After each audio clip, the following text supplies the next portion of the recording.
Good morning and welcome again to another lesson on the literature of the Middle English period.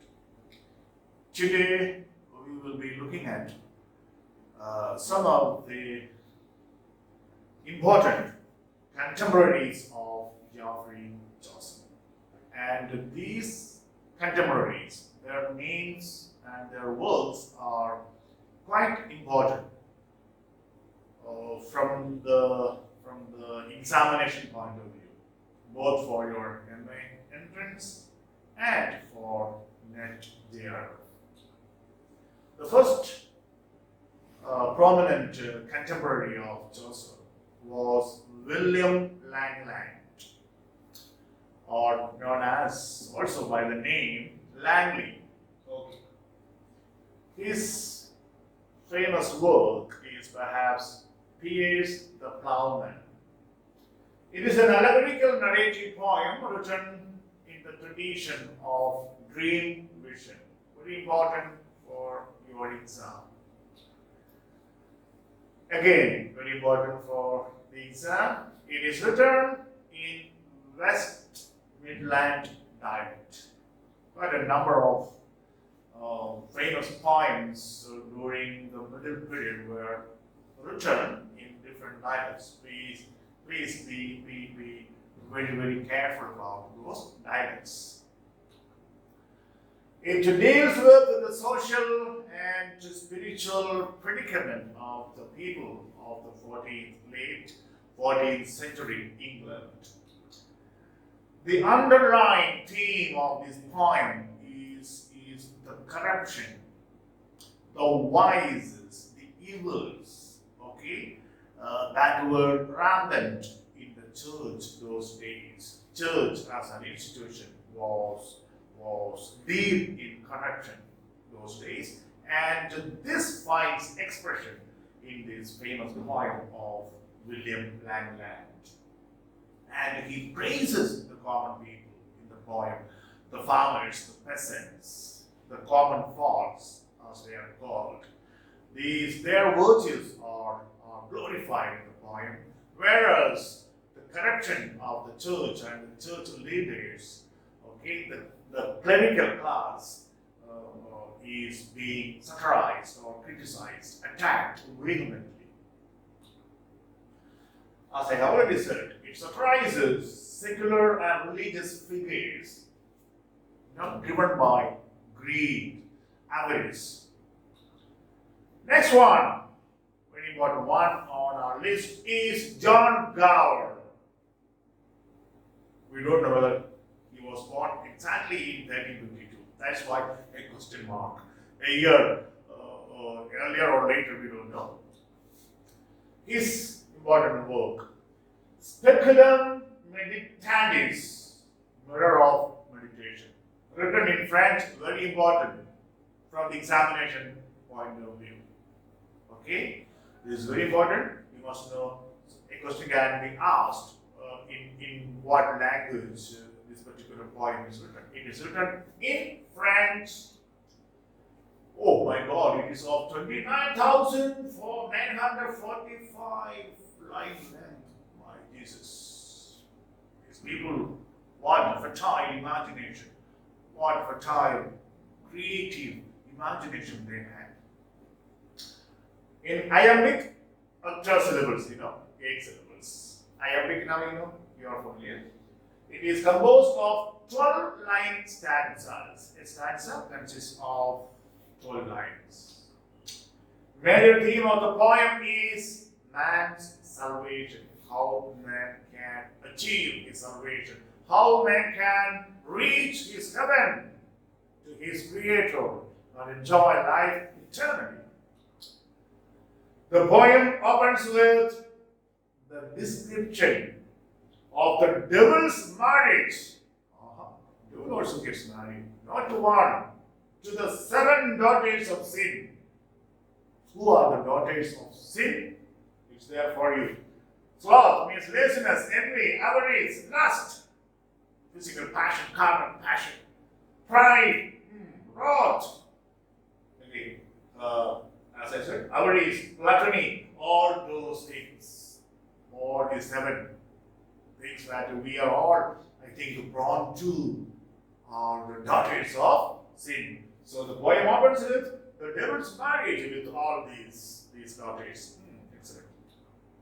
And as the poem continues, there is again another marriage taking place. That is the marriage of reason with virtues, seven virtues. What are those virtues?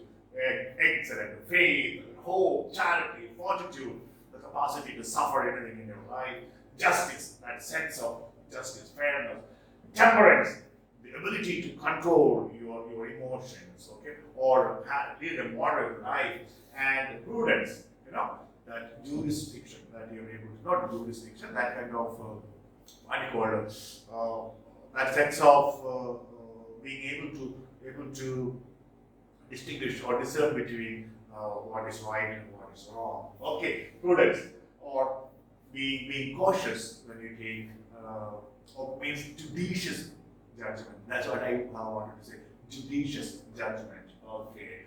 And the poem ends with a thorough examination of the sins of English society of the time and the peasants' revolt.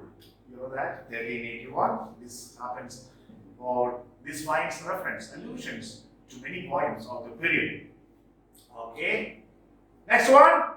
Vox Clamentis, or Clementis. Translated into English, it means the voice of one crying out. Not a poem written in Latin.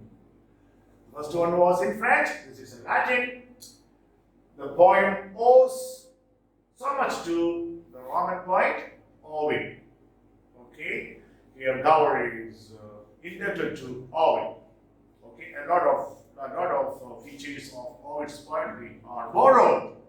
Okay, it is essentially a homily. What's a homily? A sermon, a good piece of advice, usually given in a church by a pastor, by a spiritual guide. It happens usually among Christians on Sundays. Okay, when they go to church, the pastor, the leader, gives a long sermon on certain virtues that all the sheep, all the faithful must adhere to. Okay, and also it's a criticism of the society of his time, 14th century society. Almost all poems and novels and plays, their primary objective is to educate the people and to bring to the notice of the people the evils they commit, and these works literally try to transform people into good citizens, good human beings. That's the moral purpose, the moral objective of any piece of literary text. Okay, the first of the 7 books. So how many books? 7. Is in dream, vision, genre or form. It's in a dream, vision, form. What? The first book. And again, book 1 is an account of the peasant revolt of 1381. Next one, Confessio Romantis, the lover's confession. The lover is going to confess all his or her sins. Okay, this is written in English. This is written in English. It is John Carver's greatest work, magnum opus. Written in English, it comprises 33,000 lines. Oh God. That tell 141 different stories, composed in octasyllabic. It's 8 syllables. Couplets to a pair of lines. It's a couplet. Each line has 8 syllables. Okay.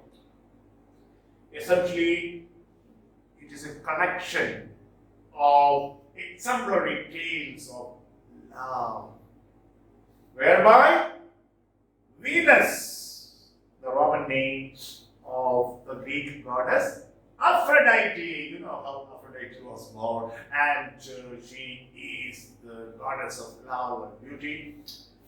Now here, Venus's, that means Aphrodite's priest. The name of the priest was Genius. Instructs the poet.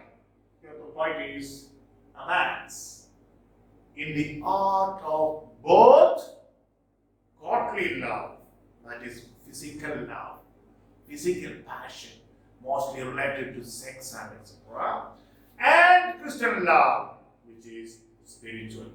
Godly love was quite common in the Middle Ages, where the courtiers, men and the women living there, they fall in love, and mostly it is not spiritual love, it is illicit affair, and there is faithlessness, and that kind of love, which try to gratify one's carnal desires, physical desires, known as godly love. And a lot of points were written on this theme. Spiritual love, on the other hand, is different. That is the union of the spirits. As Plato would say, platonic love, no physical intimacy, but still love at its zenith exists between the lovers. Okay. The stories mostly deal with the 7 deadly sins. Are we all victims to these sins? Or victims of these sins? I don't know. Pride? No. Envy? Hey, we have no envy at all. Gluttony? Eating too much. Eating for the sake of eating. Lust? Do we have? Anger? Hey, never. Greed? Do we have greed?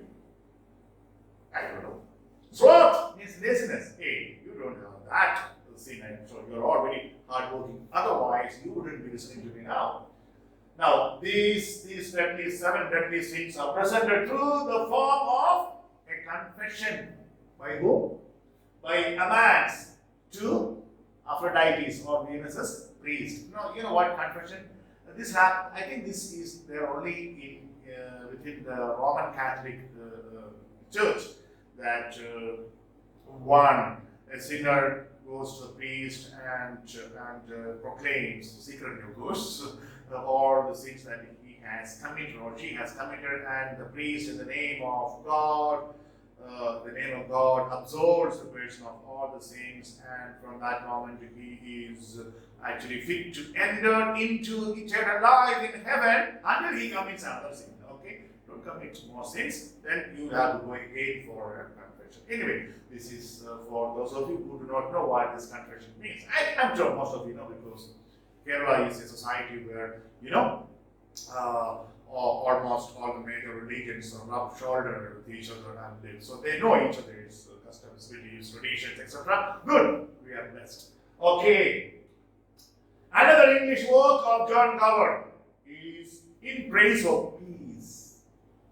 What is this? Asking the king to somehow prevent or stop the horrors of war. That means stop the war. It is so bloody. It simply kills innocent people. So that's what the main theme of this English poem, In Praise of Peace. John Barber. Look at the spelling, okay? Don't go to. He was not an honor of what? Barber shop. John Barber. Okay. He was a Scottish poet. And his most famous poem is Bruce. It is the Scottish national epic, not the poem, for the exam. Bruce is written in 20 books and has 13,000 lines.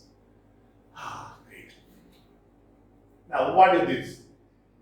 Actually, Bruce, in few words, is an epic which deals with the adventurous deeds, the heroic deeds of Robert the Bruce, who struggled against the British domination of Scotland, and he fought very hard with his followers to secede from England and to have independence from British rule or domain. That is the poem all about it. And he struggled from 1286 to 1332 till his heart was buried. No? And the burial of his heart, I think, why it is a burial, I think his heart was taken specifically and buried in a particular place in Scotland. Okay. Now, the theme of the poem is the rise of Bruce from his birth till his death. And the central incident of the poem is the battle. Which battle? Bannockburn battle between the King of England, Edward II, and the army of Robert the Bruce. That is the major point of attraction in this poem. Okay. Let us come to another guy, Sir John Mandeville. Sir Mandeville it is pronounced. Sir John Mandeville. His major work is The Travels of Sir John Mandeville. It's a record of the travels, actually not of John Mandeville, of some other people, let us see. All the tales in this collection are selections from the narratives of genuine travelers. Many other travelers went around the world on voyages, and Mandeville, collected these stories narrated by other travelers, and then using his own imagination, his own creativity, and he made them look as if they were his own. Okay. So John Wycliffe, an important name to reckon with in the Middle English period. He is controvertibly, it is disputed, believed to be the first to translate the Bible into English. Please remember this. Bible was originally written in Greek. You may think in Hebrew, no. It was written in Greek and then Latin. From Latin into English. It was translated only in the Middle English period. Okay? Until then, it was not allowed to be translated into any other language except in Latin. But he translated this into English, making the Bible accessible to common people. Okay. This is important from the examination point of view. Now, the next is very important for the exams. His followers were known as Laureates. Who were these Laureates? Laureates were a group of people who actually were anti-clerical. Means the priest and the clergy of the church. No, they were against such a system. They were anti-dogmas or doctrines. Many of the doctrines of the church were not accepted by them, and they were anti-pope. They didn't accept the authority of the pope, the head of the Catholic Church. Okay, and Wycliffe, John Wycliffe was their leader. They believed only in the scripture, and they believed only in Jesus Christ. Everything else, all these rituals and other rites were not acceptable to them. And this group of Christians of that period was known as Laureates, led by John Wycliffe. Very important from the examination point of view. Okay. He was regarded, who? Wycliffe, the evening star of scholasticism. Oh, this is a word. Are you familiar with? No? Yes, I don't. I can't hear you. Please say louder. Okay, and the morning star of the English Reformation. Okay. Let us look at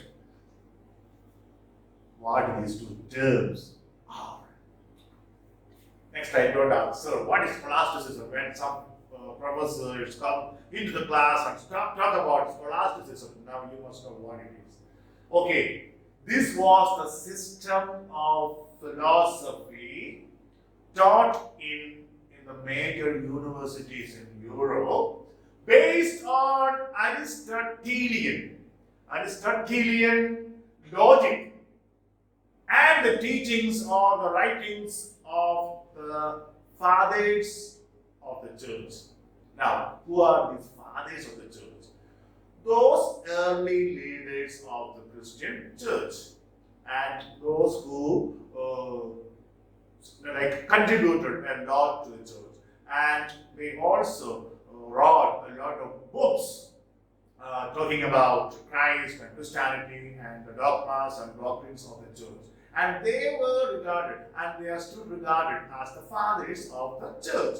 And scholasticism was a kind of philosophy which was based on the teachings or the philosophy of Aristotle and the teachings of the early fathers of the church. That is, or that was known as scholasticism. The notes are there for you to take out. Reformation. No, Reformation was started by Martin Luther in 1517 in Germany, not with his 95 theses. This, in short, was a reaction to the corruption that existed in the Roman Catholic Church those days. And Martin Luther was a monk, a priest, a Catholic priest. And he didn't like the corruption, the vices, and the evil practiced by the church and the church leadership, including the Pope. And he reacted to it. And naturally, no criticism would be easily accepted by the one who is being criticized. And of course, the church and the church leadership didn't take him seriously. What was the consequence? There was a split. So many believers from the Catholic Church followed Martin Luther with this Reformation, and that then slowly spread to different countries in Europe, and in England it reached, and Anglican Church was formed under the leadership of Henry VIII. More about him later. So this was Reformation. Reformation was a moment to purge the church, to cleanse the church of its purities, of its evils, of its corruption. That was known as Reformation, started by Martin Luther in 1517. These are important from the examination point of view. Okay. And it was, what was the result? The Protestant church. And I'm sure most of you know, at least you have heard, what is this Protestant church? Protestants here means protesting against the Catholic Church. They protested at that time. There was only one church, the Roman Catholic Church. Then it split, and now we have, I don't know how many sects there. Okay, every religion has this, you belong to different religions. Okay? So, we have come to the end of this lesson. As I have told you, there are questions quite often asked about the opening lines of some novels. Here is a famous opening line, or here are a couple of opening lines from the French philosopher and novelist Albert Camus, pronounced as Camus, from his novel The Stranger, or it is known as Outsider. The Outsider. This novel is known by these two names, The Stranger or The Outsider. How the novel opens? Look at the words. Mother died today. Or maybe yesterday. What a fine son. These are the reactions of the son. I can't be sure. Just imagine the novel beginning. More about this when we come to Albert Camus later. Okay then, that's all for today. my next lesson will be from Chaucer to the Elizabethan age. We are very curious. I know you are very curious to reach the Elizabethan age and to meet Shakespeare, Christopher Marlowe, Ben Jonson. My God, a lot of great people waiting for us. Till then, take care, be happy, and